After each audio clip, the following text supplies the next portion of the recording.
आप देख रहे हैं सिटीजन वाइज, जहां हर खबर आपकी आवाज बनती है। जी हां, मैं हूं शब और आज हम आपके लिए लाए हैं सबसे ताजा, सबसे सच्ची और सबसे महत्वपूर्ण खबरें सीधे आपके शहर और देश से। तो बने रहिए हमारे साथ, क्योंकि यहां हर खबर है आपकी समझ के लिए और हर सवाल का जवाब है साफ साफ। तो चलिए शुरू करते हैं आज की ताजा खबरें। वहीं हम रक्षा क्षेत्र में भी आत्मनिर्भरता के उस लक्ष्य को प्राप्त करने की दिशा में प्रभावी ढंग से आगे बढ़ रहे हैं और हम सब इस बात को मानते हैं कि नेशन फर्स्ट ये केवल हमारे लिए एक नारा नहीं है, यह हर भारतीय सैनिक की सांस में बसने वाला एक संकल्प है।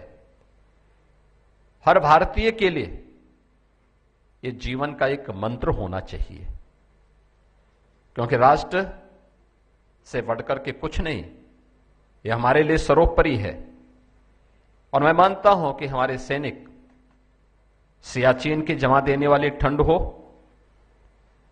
रेगिस्तान की तपती रेत हो, घने जंगलों का अंधकार हो या समुद्र और आकाश की अनंत चुनौतियां हो, जहां जीवन ठहर जाता है वहीं से हमारे सैनिकों का कर्तव्य शुरू होता है।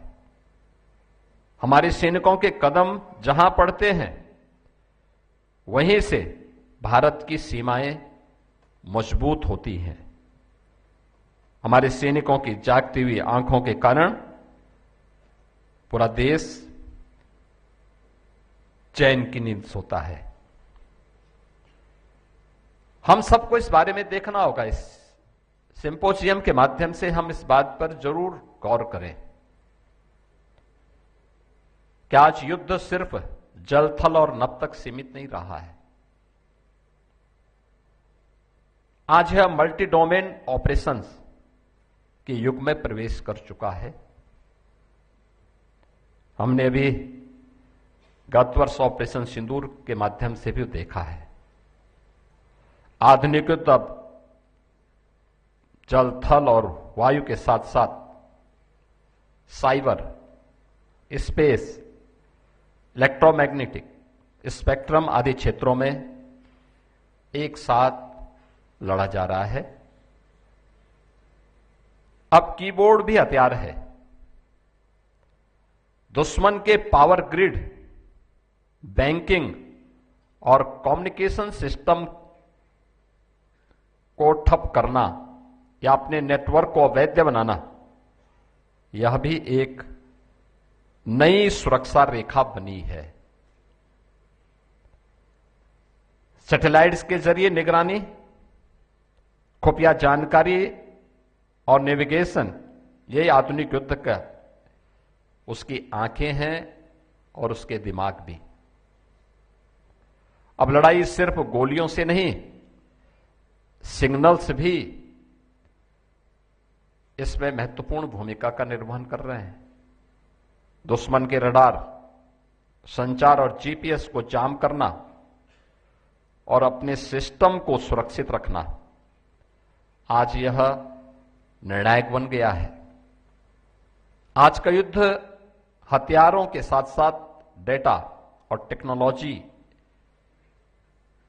की भी भूमिका को हम सब का ध्यान आकर्षित करता है और इसीलिए बहादुरी के साथ ही तकनीकी रूप से दक्ष, रणनीतिक रूप से सजग और मानसिक रूप से उतने ही अड़िक रूप से हम सबको एक नई प्रेरणा भी प्रदान कि ये सिंपोजियम ये केवल एक यहां पर आकर के एग्जीबिटर्स आकर के अपने प्रोडक्ट को शोकेसिंग ही नहीं कर रहे हैं, बल्कि एक दूसरे के नॉलेज को, जो आइडियाज को भी वहां पे शेयर करने में एक प्लेटफॉर्म का काम कर रहा है। और याद रखना, भारत, हमारी जो संस्कृति है वह तो हमें इसी बात को हमेशा प्रेरणा देती रही है। आनो भद्रा कर्तवो यंतो विश्वत, यानी ज्ञान जहां से भी आ सकता हो उसके लिए हमेशा द्वार खुला होना चाहिए। और इस सिंपोजियम उसी बात का को लेकर के हम सबको एक नया प्लेटफॉर्म उपलब्ध करा रहा है, जिसमें आइडियाज भी हैं, इनोवेशन भी है और उसके इंप्लीमेंटेशन के लिए भी यह एक प्लेटफॉर्म उपलब्ध करवाने के लिए आज यहां पर मजबूती के साथ कार्य कर रहा है। मुझे प्रसन्नता है कि पिछले कुछ समय से हम लोगों ने इस दिशा में जो प्रयास प्रारंभ किया है, आज उत्तर प्रदेश के अंदर 21,000 से अधिक स्टार्टअप्स अलग अलग सेक्टर में आज यहां पे स्थापित हुए हैं। इसमें एआई भी है, रोबोटिक भी है, ड्रोन भी है, सेमी कंडक्टर के क्षेत्र में भी है, डाटा सेंटर भी है, इलेक्ट्रिक व्हीकल मैन्युफैक्चरिंग में भी है। ये आज एक उत्तर प्रदेश को एक नई पहचान दिला रहा है और मेरा मानना है कि सेफ्टी,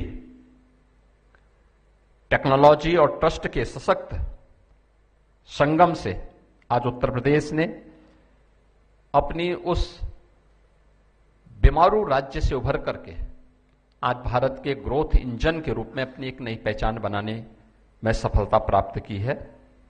और मैं आज के इस अवसर पर स्पष्ट कह देना चाहता हूं कि जो पहले दिन से हमारी सरकार का संकल्प रहा है कि हम जीरो टॉलरेंस की नीति अपनाएंगे अपराध और अव्यवस्था के प्रति,